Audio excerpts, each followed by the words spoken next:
Okay, hello guys. Sorry, I was a little bit late because last week was a bit busy for me.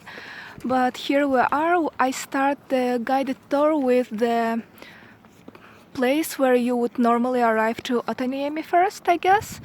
Not starting with Dipoli. So this is the local metro station which was opened in 2018. And here are just shops, restaurants, and the new building where the School of Design and School of Economics is located. It all was open in the late 2018 and 2019. Before that, the architectural school was behind in the end wing of that building, so you can't really see it now. And if you are interested, the architectural guild is actually located in 2 rooms in this building, right? Yes. And this is the learning center, which is another project. Yes. And I'm walking towards Dipoli now. I'm not going to show you the whole way, but while I'm talking, I'll just tell you things. Somewhere behind those snow piles, you can see the bus 550, which is one of the main buses in the whole city because it goes all the way from the west to the east. And here's Anna Sinebruchow's alley, which goes to Tapiola, where another metro was opened a few years ago. So Otaniemi is in the municipality of Espoo, which is not Helsinki city. So you would say that this university is actually located not in Helsinki but in different city. But if you take metro, it would take you maybe 10 or 15 minutes to get to the city center.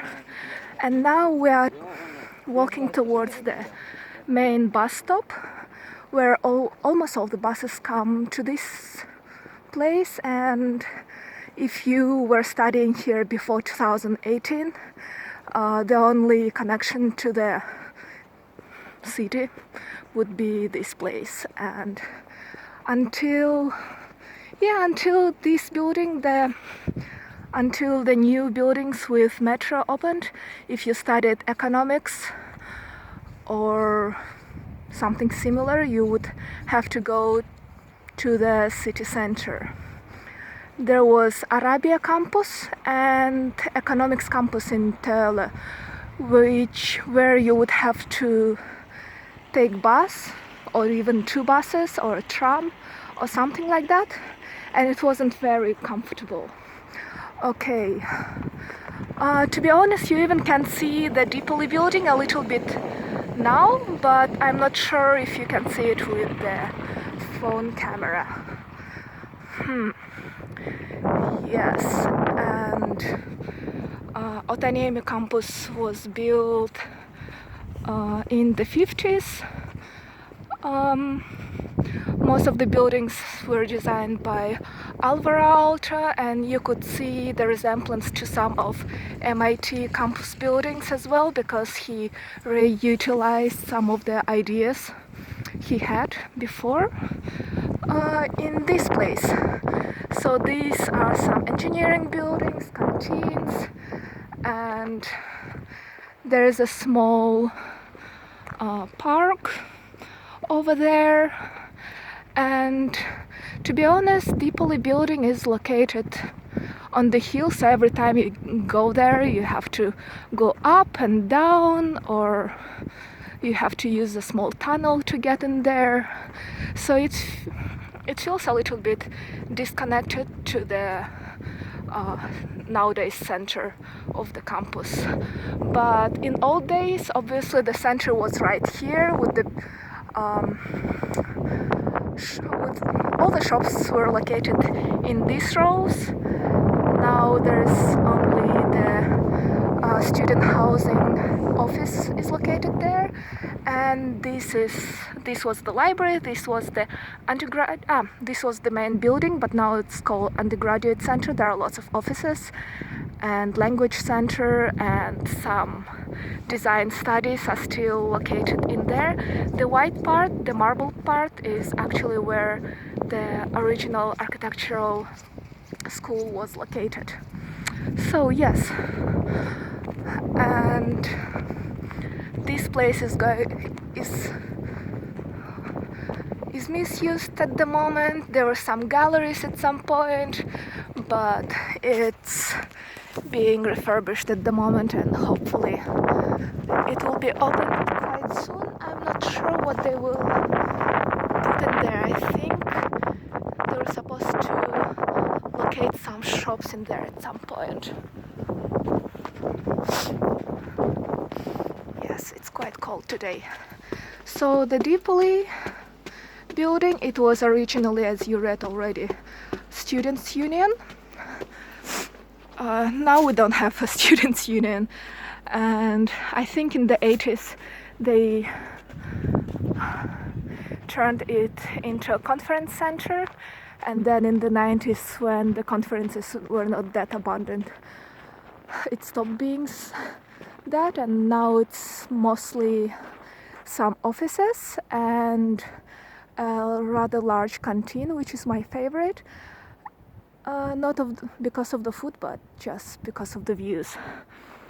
And there are still some large events being held there. For example, in 2019, when the Aalto University had its jubilee, it turned 10 years old. Yes. There are some large events being held there, and in previous years, before the A block, the building I showed you the first opened, it was used for various and numerous hackathons and some events for programming and engineering peoples. Yeah, but now, as they spend so much time for the A block, which I said was the arts design school and economics school, they usually hold them there. So this is the main entrance, I would say, to the building. There are some parking lots which are not really used that often, and yes, there are some people standing there. I guess they are admiring the views. So this is the main entrance. You can see this sculpture is supposed to be a pine cone, but most of the people think that it's a large flower. And during the summer month, when there is no snow or ice, it's actually kinetic. So if you push the button, it opens up and closes down like a blooming flower, and it looks very pretty, but the sounds are quite scary. So yeah, the building is mainly concrete. Wooden frames, window frames are very appreciated in Finland, so they are wooden. Some local rocks, as you can see. There is a lot of bedrock, granite in Helsinki, and it's mostly this dark red grayish color, and lots of copper finishing on the top. So initially this building was supposed to look like a pine forest, I think, by the initial design of Pietiläs. It's very monumental, and I like how it looks like. At first I thought it was pretty brutal, not brutalist, but quite raw, but with time you start appreciating it.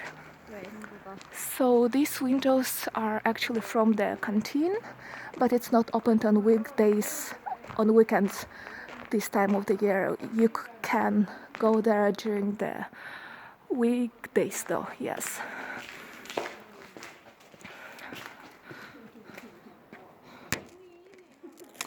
This wing of the building is usually not open, it's closed and used only for conferences and such.